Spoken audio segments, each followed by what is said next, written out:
अतिशय महत्त्वाचा असलेला विषय महाराष्ट्रातल्या अपात्र आमदारांच्या बाबतीतला सर्वोच्च न्यायालयाच्या कालच्या निकालाबद्दलचा माझं मत आहे। आणि दुसरं साहजिकच आहे, मराठा आरक्षणाचा विषय आता चिघळलेला आहे, पेटलेला आहे। ठिकठिकाणी आंदोलनं होत आहेत, काही ठिकाणी रोज मराठा तरुण आत्महत्या करतायत, त्याहीबद्दल मी विस्ताराने बोलणार आहे। पण सुरुवातीला काल जो सर्वोच्च न्यायालयाने एक निकाल किंवा आदेश दिलेले आहेत त्याच्याबद्दल मला बोलणं भाग आहे। याचं कारण असं, मी दसऱ्याच्या माझ्या मेळाव्याच्या भाषणात बोललो होतो, अपात्रतेचा निर्णय हा एक आहेच, पण त्या निमित्ताने सर्वोच्च न्यायालयाचं अस्तित्व, सर्वोच्च न्यायालयाचं महत्त्व आपल्या देशात काय आहे, काय असणार आहे आणि त्याच्यावरती आधारित देशाची घटना जी डॉक्टर बाबासाहेब आंबेडकरांनी लिहिलेली आहे ती आणि देशातली लोकशाही ह्यापुढे टिकणार आहे की नाही, या निर्णयाकडे केवळ आपल्या देशातल्याच नागरिकांचं नव्हे तर जगातल्या सर्व नागरिकांचं लक्ष आहे। कारण आपला देश हा आता जागतिक लोकसंख्येत नंबर 1चा देश आहे, त्याच्यामुळे सर्वात मोठी लोकशाही ही आपल्या देशात आहे आणि तीच लोकशाही जर धोक्यात आली असेल तर आपण सगळेजण आणि त्याचबरोबरीने सर्वोच्च न्यायालय काय करते यावरती सगळ्यांचं लक्ष आहे। लवाद हा निर्णय मानणार आहे की नाही, आदेश मानणार आहे की नाही, कारण असे जर का हे लवाद ट्रायब्युनल सर्वोच्च न्यायालयाचे निकाल न जुमानता आपल्या मर्जीने आपल्या मस्तीने वागायला लागले तर मग या देशाची जी काही हाल जे काही होतील ते कोणालाही सावरता येणार नाही। आणि काल जो आदेश अत्यंत स्पष्ट शब्दात सर्वोच्च न्यायालयाने इथल्या लवादाला दिलेला आहे, म्हणजे नार्वेकरांना दिलेला आहे, तो अनिल तुम्हाला मी सांगतो जरा वाचून दाखवा। हा एवढ्यासाठी आपणही आपल्याकडे तो आलेला आहे, पण काल संध्याकाळी माझ्या बातम्यात किंवा वाचनात असं आलं की नार्वेकर असं म्हणाले की अजून मी तो काय वाचलेला नाही आहे, मी असं ऐकलेलं आहे वगैरे वगैरे वगैरे, हे त्यांचं सगळे जे काय आहे।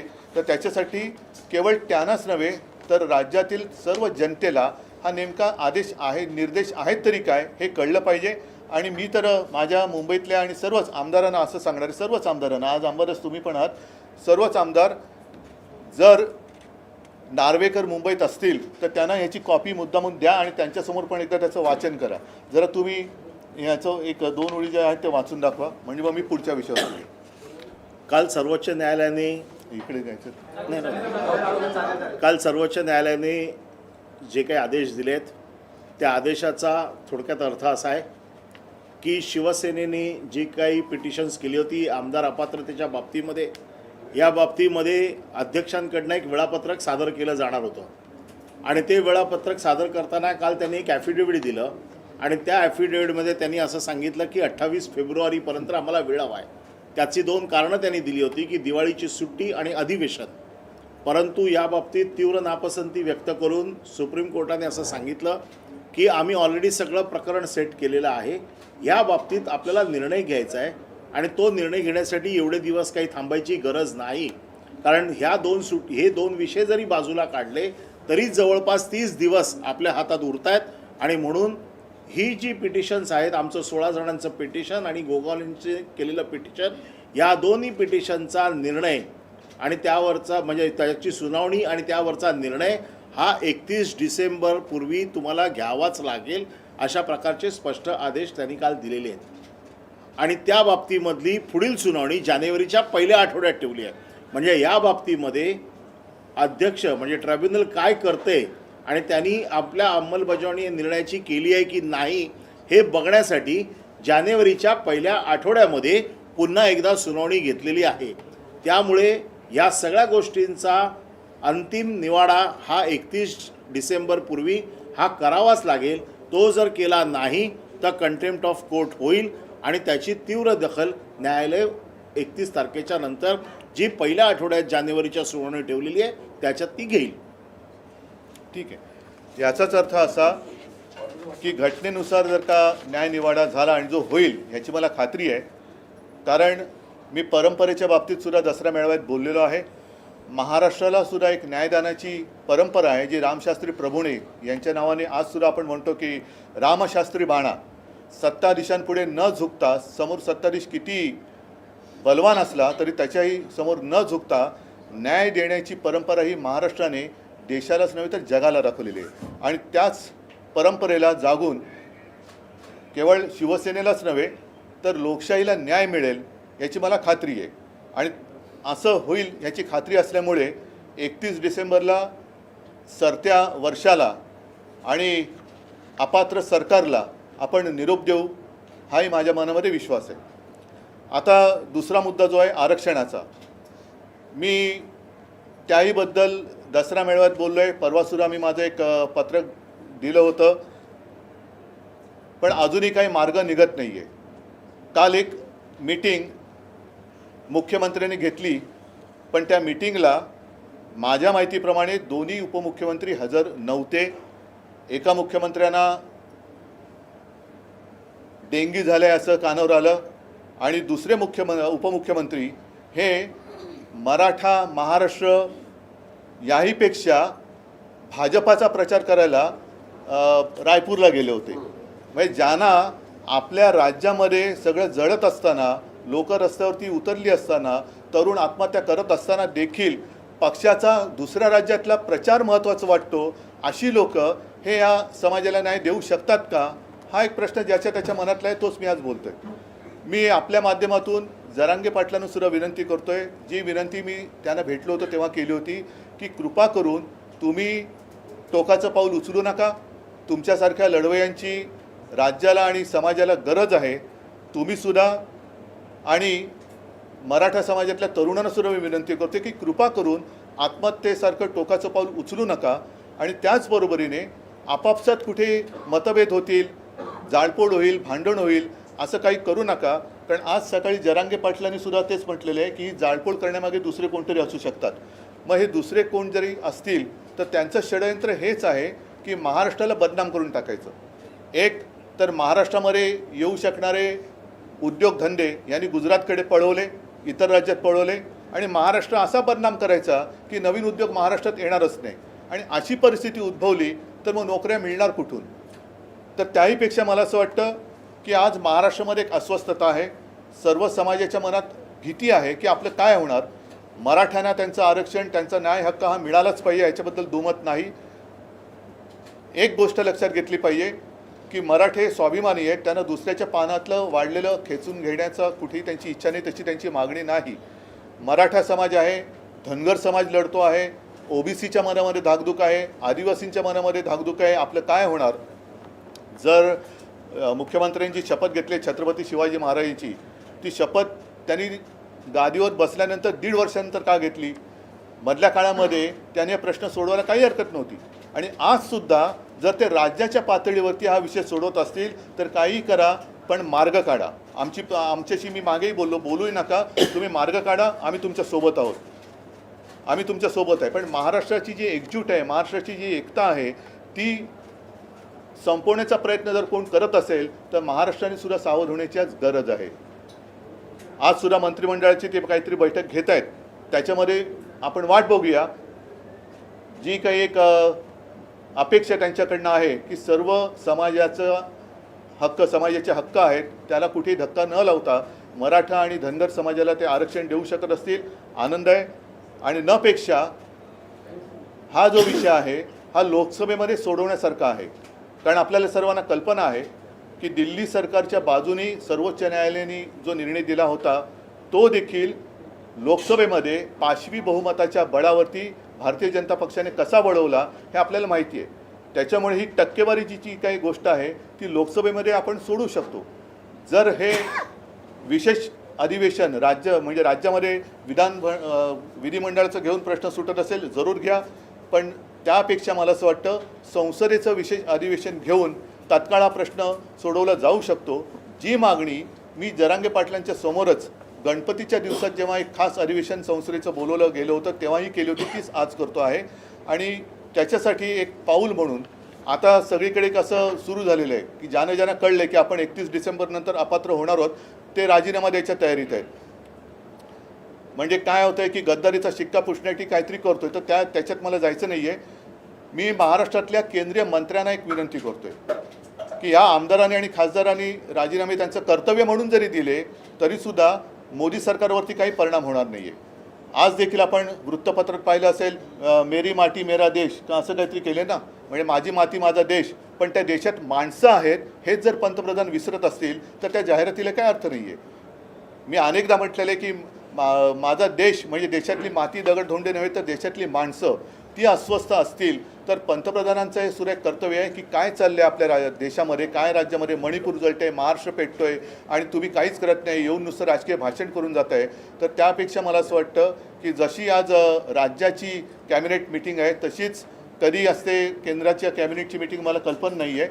त्या कॅबिनेट मिटिंगमध्ये या महाराष्ट्रातील सर्व मंत्र्यांनी, मग त्याच्यामध्ये आपले नितीनजी गडकरी आहेत, कराड आहेत, भारती पवार आहेत, कपिल पाटील आहेत, रावसाहेब दानवे आहेत, पियुष गोयलसुद्धा आहेत. कारण पियुष गोयल यांचं सगळं आयुष्य इकडेच गेलेलं आहे. त्यांनी जे काय नाव कमावलं ते आणि त्यांच्या आईवडिलांनी, म्हणजे घराणेशाहीबद्दल मी बोलत नाही पण त्यांचे वडील आणि त्यांच्या आई यासुद्धा भाजपच्याच कार्यकर्त्या होत्या. तर पियुष गोयलनीसुद्धा कॅबिनेटमध्ये हा विषय पंतप्रधानांच्या समोर मांडला पाहिजे. आणि ज्याप्रमाणे एक संयुक्त महाराष्ट्र चळवळीच्या वेळेला चिंतामणराव देशमुख होते, अर्थात चिंतामणराव देशमुखांची बरोबरी यांच्यापैकी कोणीही करू शकणार नाही, तेवढ्या उंचीचं यांच्यापैकी कोणीही नाही. पण चिंतामणराव देशमुखांनी मुंबईमध्ये जो गोळीबार झाला होता, मोरारजी सरकारने केला होता, त्याच्या चौकशी करण्याचा एक नकार दिला गेला होता, चौकशीला नकार दिला होता. आणि तेव्हा चिंतामणराव देशमुख, तेव्हा नेहरूंची सुद्धा एक रुबाब होता, एक दहशत होती, त्यांच्यासमोर कोणी बोलत नव्हतं. पण चिंतामणराव उभे राहिले आणि त्यांनी सांगितलं तुम्ही या गोळीबाराची चौकशी करत नाही याचा अर्थ तुमच्या मनात माझ्या महाराष्ट्राच्या बद्दल आकस आहे, मला तुमच्या मंत्रिमंडळात राहायचं नाही, हा घ्या माझा राजीनामा. तसं या 6-7 जे काही मंत्री आहेत त्या मंत्र्यांनी महाराष्ट्राच्या या अस्वस्थतेबद्दल पंतप्रधानांना सांगायला पाहिजे की आपण महाराष्ट्रात येऊन गेलात, महाराष्ट्र पेटतोय, जातीपातीमध्ये भिंती उभ्या राहत आहेत, सर्वसमावेशक असं आरक्षण तुम्ही देणार आहात की नाही, आणि जर देणार नसाल तर आम्ही तुमच्या मंत्रिमंडळात राहू इच्छित नाही, हा घ्या आमचा राजीनामा. तर आणि तर हा प्रश्न पुढे सोडवला जाईल. आणि मंत्रिमंडळाने राजीनामा दिल्यानंतर सुद्धा जर का पंतप्रधानांवरती काही परिणाम होणार नसेल तर मग मी असं म्हणेल की महाराष्ट्रातल्या सर्व पक्षाच्या 48 खासदारांनी एकजुटीने राजीनामा द्यावा.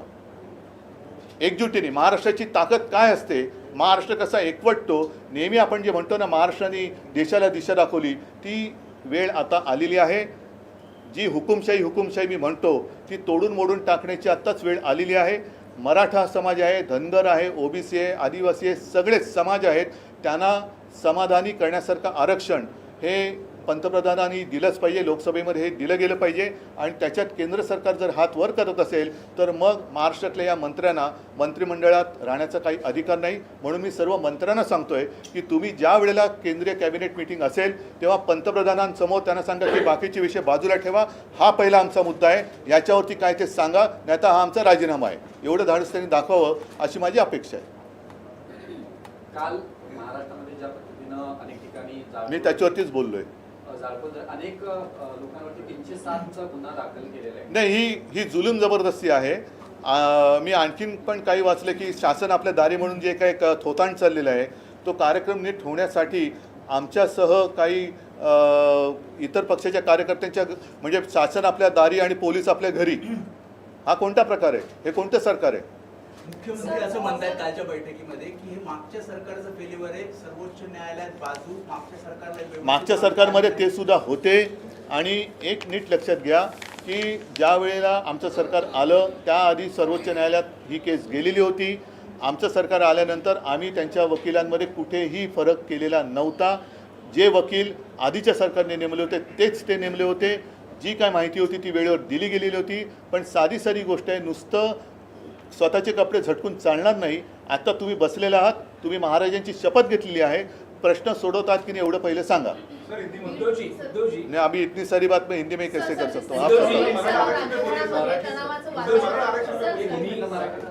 तुम्ही जो मुद्दा मांडला भावनिक आणि पंतप्रधानांवर एक दबाव निर्माण करणं, नाही दबावाचं नाही मी म्हणत आहे, पण प्रश्न सोडवण्यासाठी शेवटी मुळापर्यंत जाण्याची गरज आहे. विधानसभेचं अधिवेशन घेऊन हा प्रश्न सुटत असेल तो मागेही आपण केलेला आहे. आज अधिवेशन घ्यायचं तर आत्ता अधिवेशन घ्या, आमची तयारी आहे, आम्ही पूर्णपणे या आरक्षणाच्या बाजूने आहोत, पण विषय सोडवा.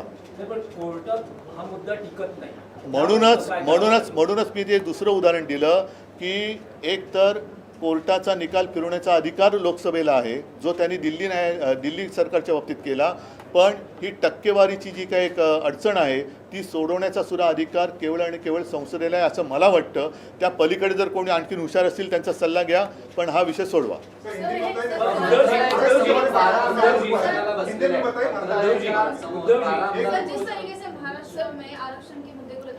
मैंने जैसे अभी कहा कि महाराष्ट्र आज तक तो शांत था.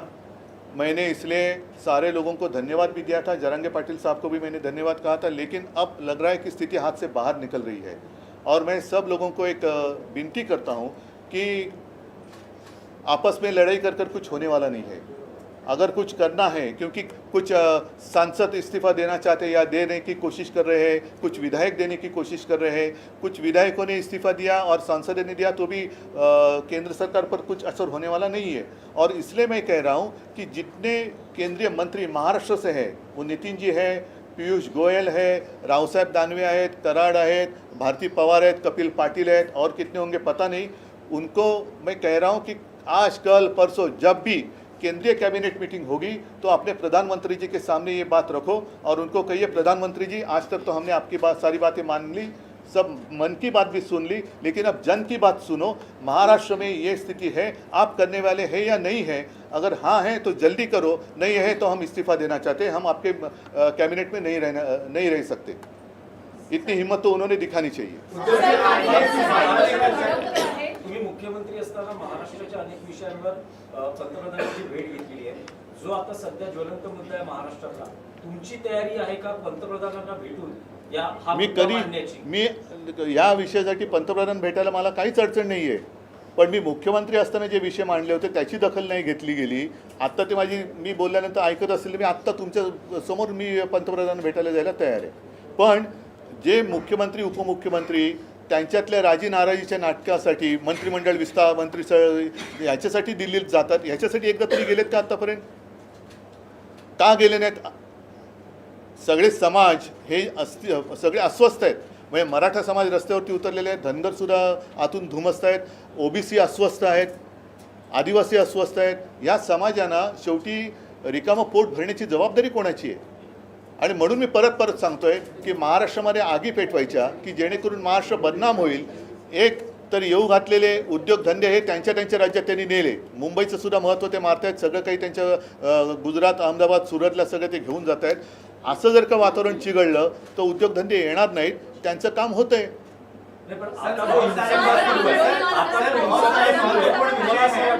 या आधी मराठा मोर्चा जवळपास 58 मराठा मोर्चा निघाले, शांततेत निघाले, पण आता जे आंदोलन सुरू आहे, हिंसाचार सुरू झालेले आहेत, दगडफेक, जाळपोळ, आंदोलन भरकटलंय असं तुम्हाला वाटतं?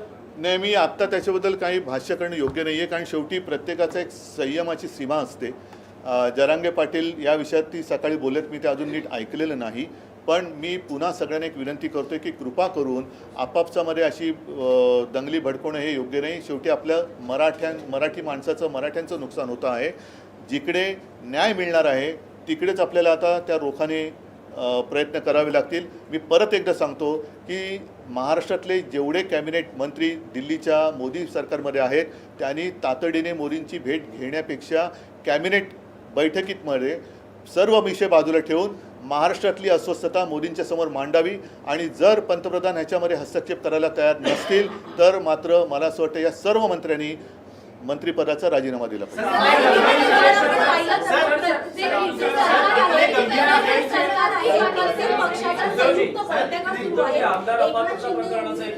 एक कोणतरी एकाने विचारलं, अरे मला पक्षातील आमदारांची बैठक बोलवली आहे. काल देवेंद्र फडणवीस यांनी देखील कोर कमिटीची बैठक घेतली, अजित पवार यांनी देखील आमदारांची बैठक बोलली. तर संयुक्त बैठक घेण्यापेक्षा सर्व पक्षीय आमदारांची बैठक किंवा नेत्यांची बैठक का घेतली जात नाही? ऐका एक मिनिट, सर्वदलीय बैठक बोलवली आहे. अरे जरा ऐका ना, जरा एका प्रश्नाचं उत्तर देऊ द्या. आता जे मी म्हटलं तुम्हाला की काही खासदारांनी राजीनामे दिले, हे कोण आहेत? जे सत्तेमध्ये आहेत त्यांनी. अरे सत्तेत तर प्रश्न सोडवा ना, राजीनामे कशाला देत आहे? मंत्र्यांनी राजीनामा दिले पाहिजे. सत्तेत आहे तर जाऊन बसा, तुम्ही मुख्यमंत्र्यांच्या तिकडे बसा, उपमुख्यमंत्र्यांकडे, तुम्ही खासदार आहात ना तर जा ना संसदेत, आणि संसदेत आवाज का नाही उठवला आजपर्यंत?